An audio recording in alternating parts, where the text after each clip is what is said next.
자, 여러분과 함께 창세기 말씀을 계속해서 묵상해 가고 있습니다. 오늘은 이 47장을 가지고 험악한 세월을 살았다고 하는 사람이 보여주는 여유라는 제목으로 함께 하나님 말씀 묵상하도록 하겠습니다. 우리가 묵상하고 있는 이 창세기, 특별히 이 요셉의 이야기는 정말 아름답고 우리가 닮아가고 싶은 귀한 이야기입니다.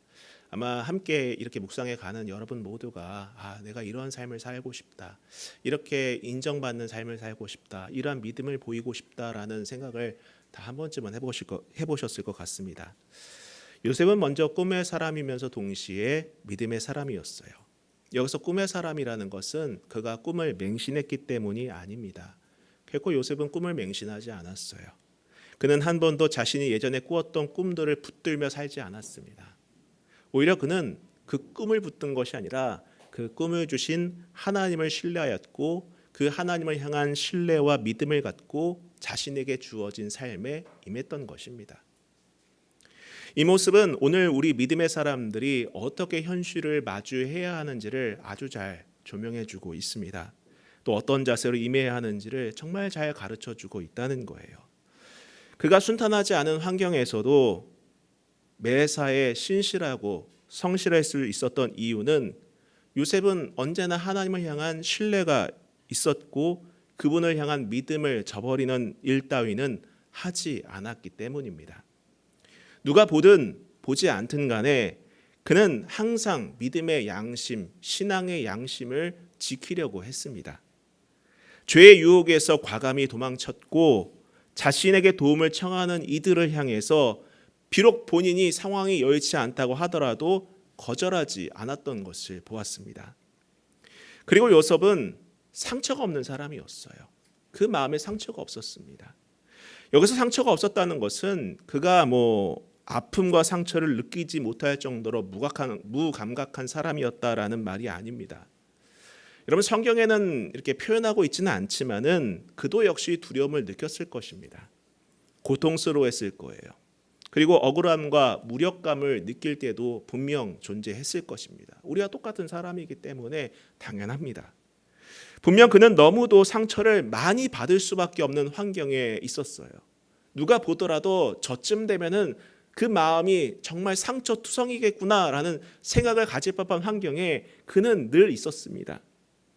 그럼에도 불구하고 그 요셉에게 상처가 없다라고 말씀을 드리는 이유는 보통 우리가 겪는 상처는 반드시 누군가를 망가뜨립니다. 자기 자신을 망가뜨리든 혹은 남을 망가뜨리든 간에 누군가를 망가뜨린다는 거예요. 그렇지 않습니까? 보통 상처를 받으면은요, 자기 연민에 빠지곤 합니다. 나는 왜 이럴까? 나는 왜 이런 삶을 살아야만 하는 것일까? 나는 왜 이런 환경에 처해야만 하는 것일까? 왜 나는 이렇게 태어났어야만 했는가? 이런 생각을 가지면서 스스로에게 상처를 주거나 혹은 복수와 증오로 다른 사람에게 상처를 주기도 하는 것을 볼 수 있다는 거예요. 그러나 요셉을 보면은요, 우선 자신이 있던 곳에서 성실하게 임했다는 것을 보면은 무엇보다도 요셉은 하나님과 동행하는 사람이었음을 보여주고 있다는 거예요. 그리고 그 동행과 동시에 어떻게 해요? 스스로가 망가져 있지 않다는 것을 아주 좋게 보여주고 있지 않습니까? 여러분, 사실 본인이 망가져 있으면은요, 자기 삶에 성실하게 임할 수가 없어요. 다른 데 눈이 갈 수밖에 없습니다. 헛된 곳에 마음을 둘 수밖에 없다는 거예요. 또 어떻습니까? 요셉이 애굽의 2인자인 총리가 되었을 때에도 자신을 팔아넘겼던 그 형들을 만났을 때에 보인 반응을 보세요. 그는 형들에게 복수를 하지 않았습니다. 오히려 사랑으로 품고 그들을 용서했어요. 그것을 보면 어떻습니까? 그 요셉의 마음에 복수와 증오로 가득 차 있지 않았다는 것을 보게 된다는 거예요. 그렇지 않습니까? 만약에 복수와 증오로 늘 그 마음을 채워왔다면은 그 형들을 보는 순간 그 복수와 증오를 그 마음에서 끄집어내 보였을 거예요. 근데 그가 사랑했었고 품었다라는 것은 그 복수와 증오로 그의 삶을 버리지 허비하지 않았다는 거예요. 보통 사람들은 그쯤 되면은 무너지죠. 복수와 증오로 정말 그 마음이 망가져 있었을 거예요. 그러나 요셉은 상처가 없었다는 겁니다. 이것을 보면 요셉이 자신의 상황과 감정까지도 어떻게 하는 삶을 살았다? 하나님께 맡기는 삶을 살았다는 것을 볼 수 있다는 거예요. 상처받지 않는 사람은 없습니다, 세상에. 그렇죠? 아무리 좋아 보이는 사람도요, 다 상처받습니다. 아무리 괜찮아 보이는 사람도요, 상처받아요. 여러분도 그렇지 않습니까? 다른 사람들에게 정중하게 대하고 정성껏 대해주지만은 상대방이 조금이라도 나에게 좀 서운하게 하면 어떻게 돼요? 상처받아요. 상처받습니다. 표현은 하진 않지만은 다 상처받습니다. 근데 요셉은 어떻게 했다는 거예요? 그러한 상처까지도 하나님께 맡겼다는 것입니다. 그리고 그 맡김은 그를 인내의 사람, 또 사랑과 용서의 사람으로 만들어 가셨던 거예요. 사람은 누구나 좋지 않은 상황, 원치 않은 경험들을 분명 하게 됩니다. 원치 않더라도 하게 돼요. 그러나 그런 것들까지도 여러분, 우리는 하나님께 맡길 수 있어야 하는 거예요. 그분께 맡길 수 있어야 합니다. 내가 할 수 없는 거예요. 그렇죠? 내 감정 내 마음대로 됩니까? 잘 안 돼요. 그래도 하나님께 맡겨야 됩니다. 여러분, 한 주 동안 어떤 삶을 사셨습니까? 사람 때문에 힘드셨습니까? 혹은 일이 버거웠습니까? 관계로 인해 정말 난처한 일을 겪으셨습니까? 그런 것까지도 하나님께 기도로 맡길 수 있기를 부탁드립니다. 맡긴다라는 것은요, 여러분, 멀리 떨어뜨려 놓는다는 거예요. 그냥 뭐 기도 한번 하고 계속 내 마음에 끙끙끙 앓고 있으면 그건 맡긴 게 아닙니다. 기도하고 맡기는 거예요. 또 떠오르면 또 기도하는 거예요. 하나님 맡깁니다. 또 떠오르면 또 기도하면 되는 거예요. 그게 필요한 것입니다. 그러면서 하나님께서 하신다는 믿음을 가져야 됩니다.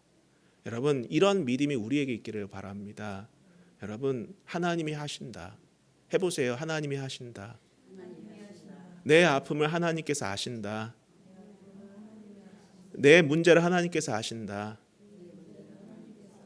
그래서 나는 맡긴다. 하나님께서 하신다는 믿음을 가지시기 바랍니다. 그렇게 맡길 때 우리는 요셉과 같이 우리의 안과 밖이 무너지지 않고 하나님의 때를 기다릴 수 있게 되는 거예요. 자, 이러한 것들을 종합해서 볼 때에 요셉은 자기 정체성이 분명한 사람이었음을 발견할 수 있습니다. 그렇지 않습니까? 자기 정체성이 분명했기 때문에 이렇게 할 수 있었던 것입니다. 여러분, 내가 누구인지, 또 내가 어디에 소속된 사람인지, 더 나아가 내가 어느 방향으로 나아가는 사람인지를 아는 것은 무척 중요합니다. 그런 정체성, 그런 기준을 가지고 있어야지만이 흔들림 없이 인생이라는 길을 걸어갈 수 있고, 또 여러 가지 상황과 중요한 순간에 갈팡질팡하지 않고 믿음의 선택들을 해낼 수 있기 때문이라는 거예요. 사실 지위와 부, 강박적인 쾌락을 쫓아가는 이 세상에서 믿음의 사람, 하나님의 소속된 백성, 하나님 나라를 향하여 가는 그러한 사람으로 산다는 것은 무척 어려워요. 무척 어렵습니다. 그럼에도 불구하고 그런 세상을 거슬러서 하나님의 나라의 가치를 쫓아가는 삶을 살아야 합니다. 물질적인 욕망, 쾌락만을 부추기는 그러한 문화가 거세질수록 우리는 우리의 정체성을 분명히 하고 그 정체성을 지키며 살아가야만 하는 거예요. 그래야지 우리는 온전하게 서 있을 수 있는 것입니다. 여러분, 세상 따라가 보세요. 사람들 어떻습니까? 다 망가진다는 거예요. 세상적으로 성공한 사람 몇이나 됩니까? 세상에서. 전 세계에서 칭송받는 사람 부자 누구 있어요? 일론 머스크 있죠. 전 세계 50억 인구 중에 딱 그 사람 한 사람이에요. 그 사람 딱 한 사람. 다 그 사람을 기준으로 하면 다 불행한 사람이 되는 거예요. 여러분. 그리고 우리가 이 요셉의 이야기뿐만 아니라 창세기 전반에 걸쳐서 깨닫게 되는 것이 또 있어요. 그것이 무엇입니까?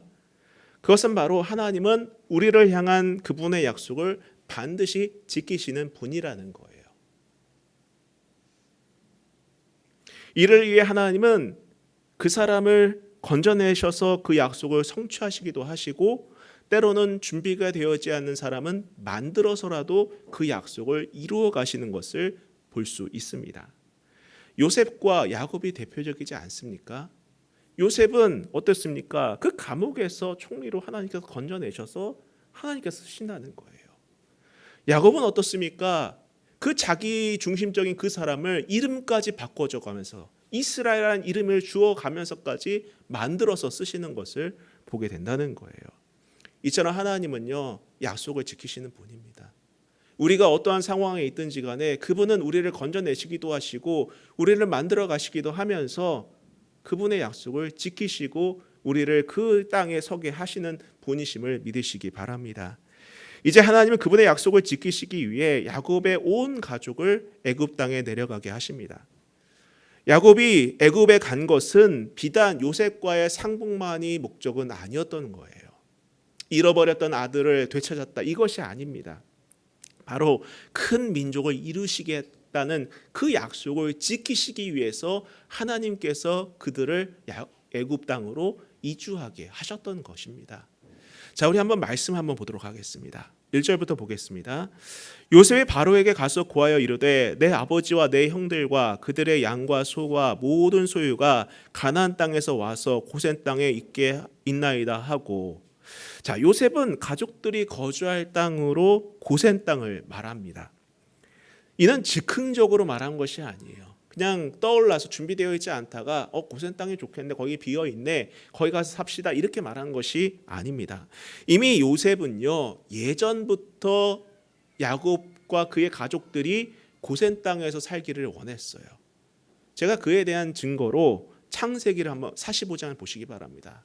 창세기 45장 10절을 보면은 이미 요셉은 뭐라고 말하냐면은 아버지의 아들들과 아버지의 손자들과 아버지의 양과 소와 모든 소유가 어디에? 고센 땅에 머물며 나와 가깝게 하소서. 이미 요셉은 그 마음 가운데 품었던 땅이 고센 땅이었던 거예요. 이미 그 전부터 예전부터 어떻게 해요? 준비하고 있었던 것입니다. 왜 요셉은 고센 땅을 마음에 두었을까? 단순히 좋아 보여서? 먼저 그 땅은 도시에서 멀리 떨어져 목축업을 하기에 좋은 초장이었어요. 상당히 좋은 땅이었습니다. 자, 우리가 여기서 알게 되는 것이 하나가 또 있죠. 하나님은 우리의 필요를 채워주시되 풍성하게 채워주신다는 것.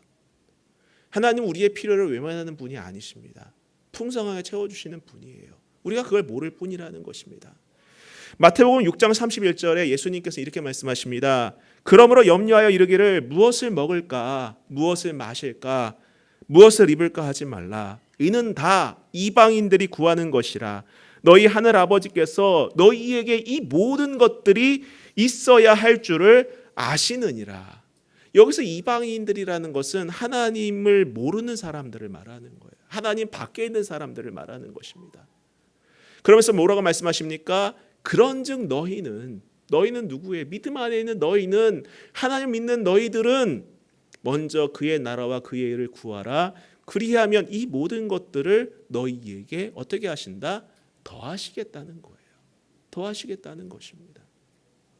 여러분, 이 예수님의 말씀을 믿으십니까? 믿으시기 바랍니다. 믿으시기 바래요.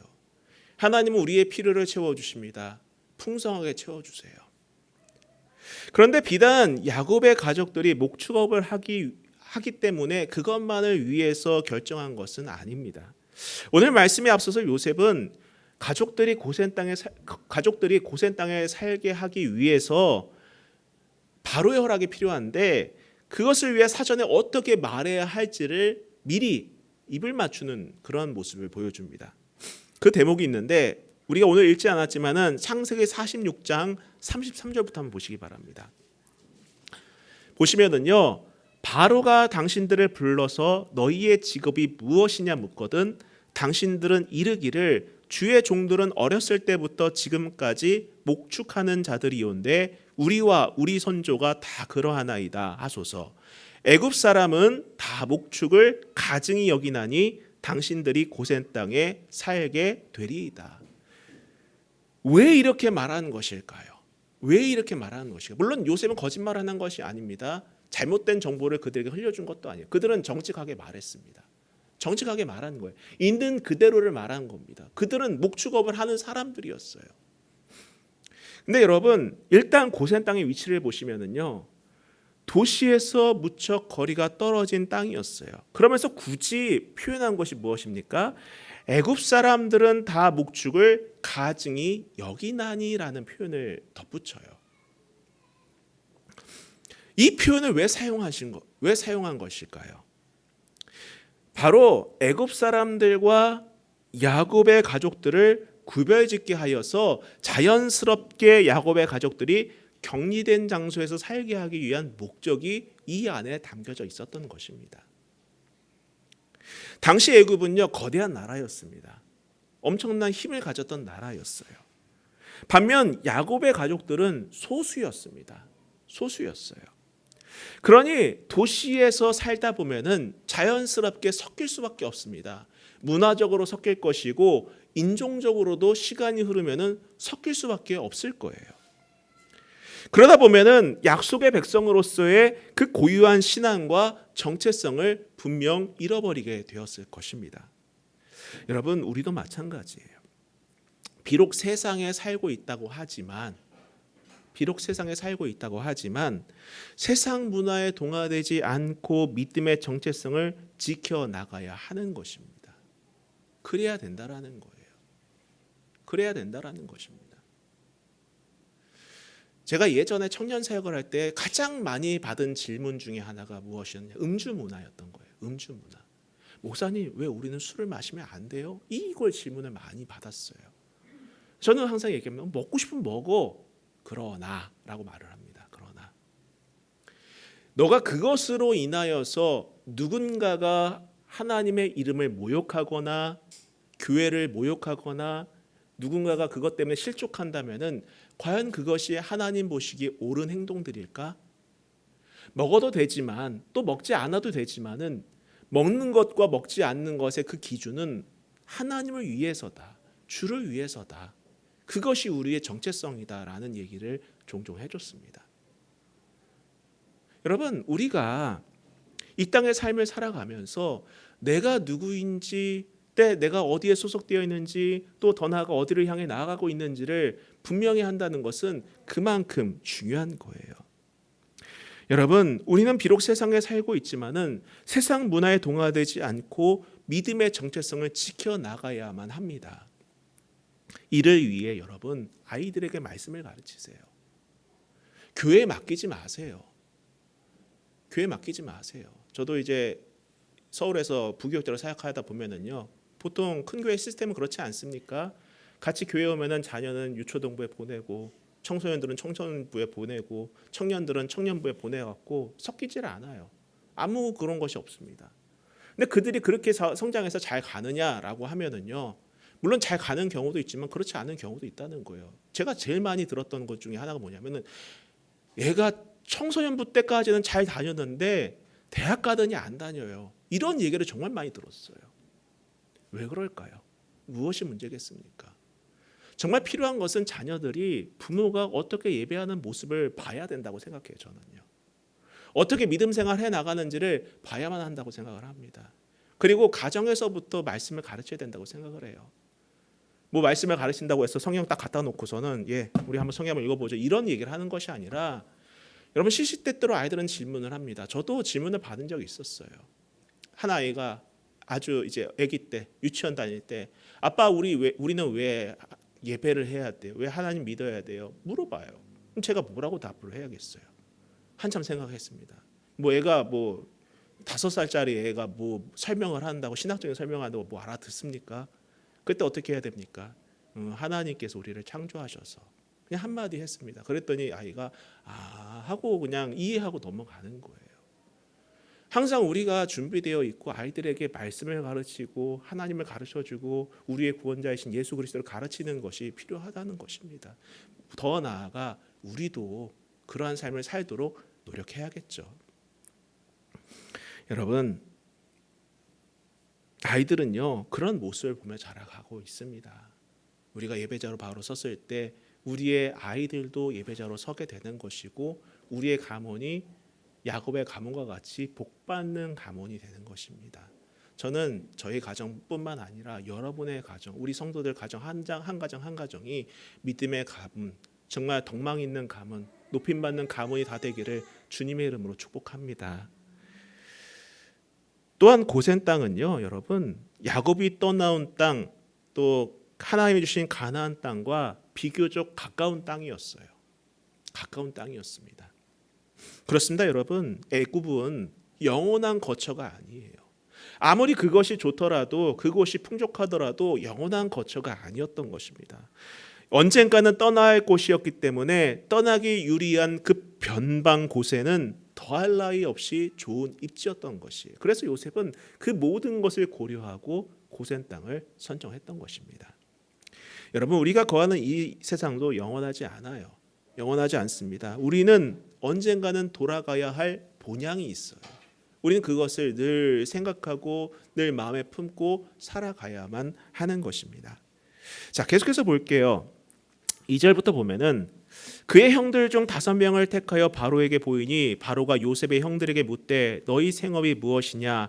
그들이 바로에게 대답하되 종들은 목자이온데 우리와 선조가 다 그러하니이다 하고 그들이 또 바로에게 고하되 가나안 땅에 기근이 심하여 종들의 양떼를 칠 곳이 없기로 종들이 이곳에 거류하고자 왔사오니 원하건대 종들로 고센 땅에 살게 하소서. 자, 이렇게 전략적인 준비를 하고 난 다음에 요셉은 바로에게 돌아가 아버지와 가족들을 이제 소개를 합니다. 이때 요셉은요, 형제들 중에서 5명을 선발해서 바로를 아련하게 합니다.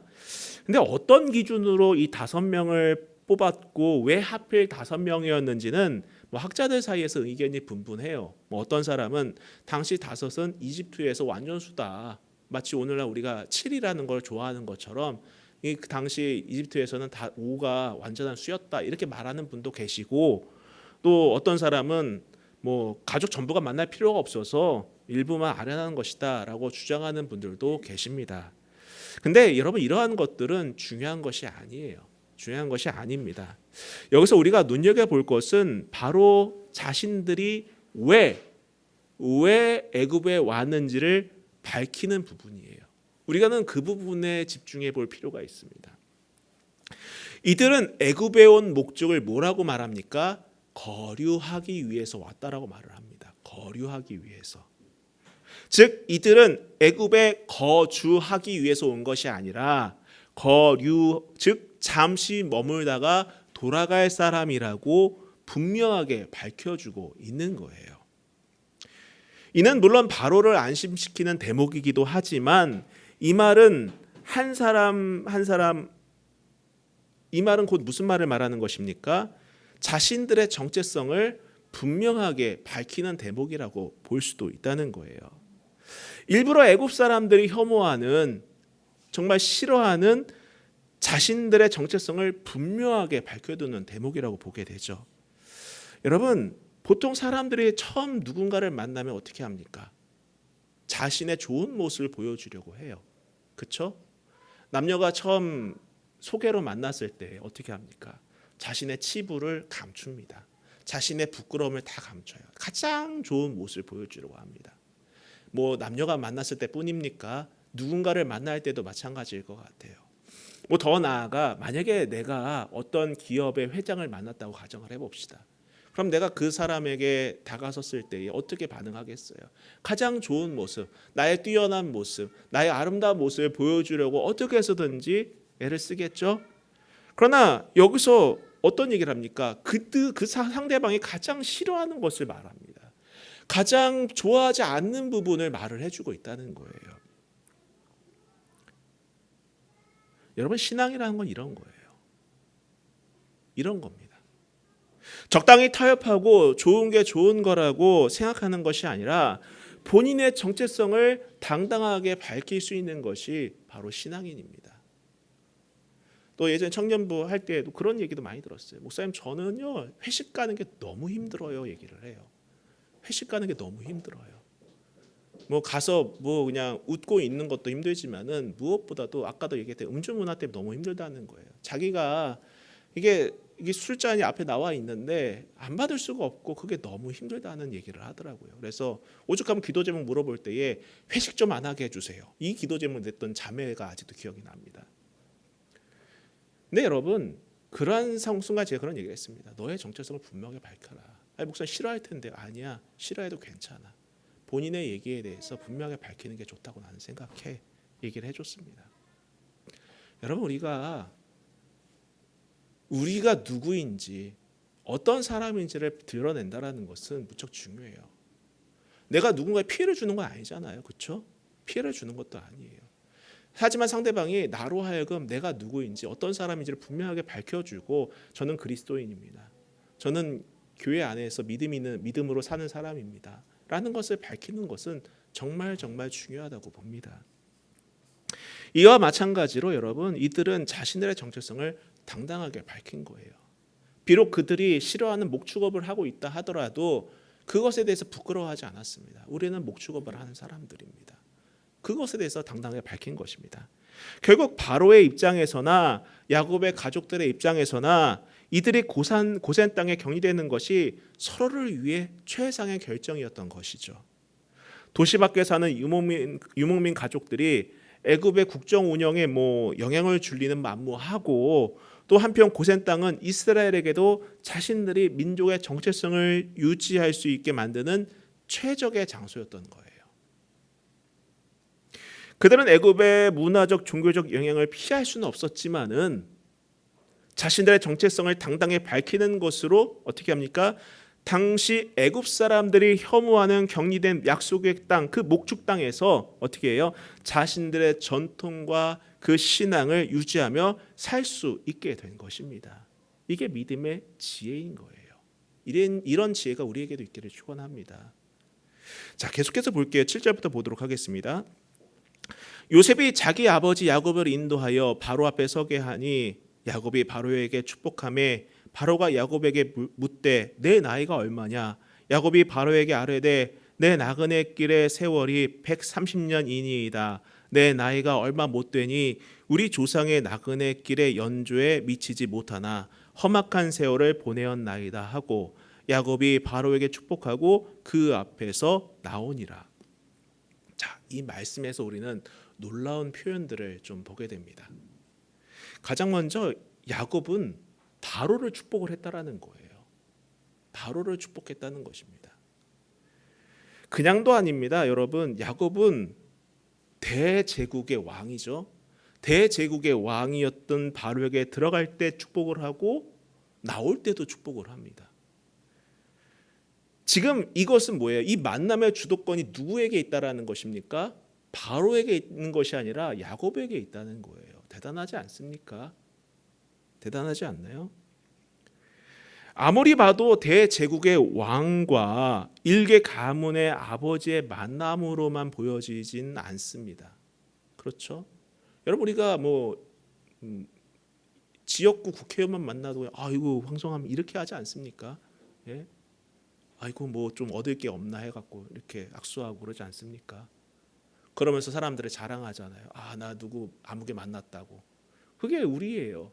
근데 여러분, 성경을 보면은 야곱은 당당하게 바로를 축복합니다. 들어가면서 축복합니다. 나오면서도 하나님의 이름으로 당신도 축복합니다. 여러분, 축복을 한다는 것은 그 마음에 여유가 있다는 거예요. 일반적으로 우리는 여유라고 생각을 하면은요, 권력이 있어야지 여유가 있다고 생각을 합니다. 높은 권력을 가지고 있으면 여유가 있겠지. 혹은 재산이 많으면 여유가 있겠지 생각을 해요.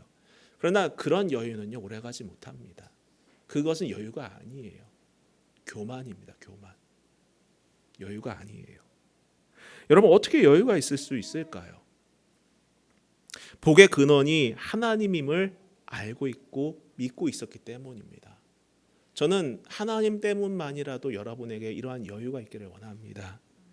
이처럼 믿음의 사람은요, 세상 앞에서도 당당할 수 있는 거예요. 당당할 수 있는 거예요.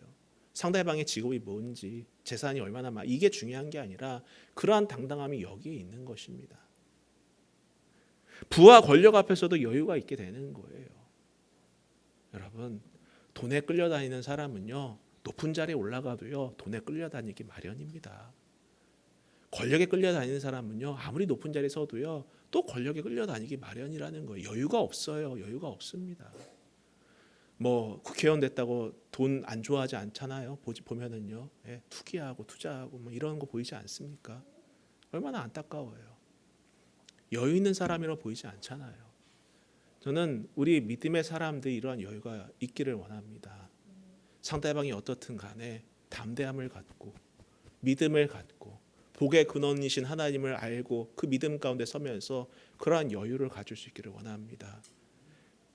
또 한 가지 우리가 놀라운 것은 뭐냐면요, 바로가 나이를 물을 때에 저는 130세입니다 라고 대답하지 않아요. 뭐라고 말합니까? 내 나그네 길의 세월이 130년이다 라고 말을 합니다. 야곱은 긴 세월을 살면서 비로소 인생이 나그네와 같다라는 것을 깨닫게 된 겁니다. 사실 야곱은 자신이 터를 잡은 것, 그토록 그 젊은 시절에 꿈꾸면서 일구어내고자 했던 그러한 터전, 그 터전이 자신의 생을 마감할 장소라고 생각했을 것 같아요. 그렇지 않습니까?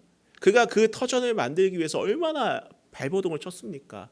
형에게 장자권도 빼앗아 오기도 하고 어떻게 외삼촌도 속이기도 하고 별짓을 다 하잖아요. 그렇죠? 별짓을 다 해서 어떻게 해서든지 그 생활 터전을 읽어놨어요. 읽어놨는데 거기가 자기가 이제 내가 여기서 살다가 생을 마감하겠구나라고 생각을 했는데 어떻게 했습니까?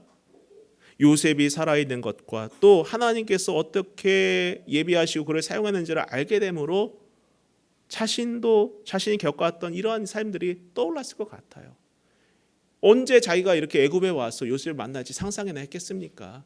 바로 앞에 서게 될지 상상이나 했을까요? 상상도 못했을 것 같아요. 이게 인생이라는 거예요. 이게 인생이라는 것입니다. 그렇습니다. 이제 야곱은요, 하나님께서 요셉을 복의 근원으로 삼아 이 나라에게 복을 주고 계심을 보고 있었어요. 그 나라가 잘나서가 아니라 요셉 때문에 나라가 복을 받고 있는 것을 보게 됐습니다. 그리고 자기 힘으로 복을 빼앗고 움켜쥐려던 젊은 날의 그 험악한 세월, 젊은 날은 자신에게 험악한 세월을 가져다 주었지만은 하나님의 주권을 인정했을 때에 그는 복의 사람이 되고 있었던 것을 발견했던 거예요. 그래서 이제 아무리 바로가 풍요로운 땅을 준다고 해도 그는 애굽에 속하지 않을 것이고, 비록 죽음 너머까지 이어진다 하더라도 하나님의 약속을 바라보면서 나그네로 살기를 결단했던 것입니다.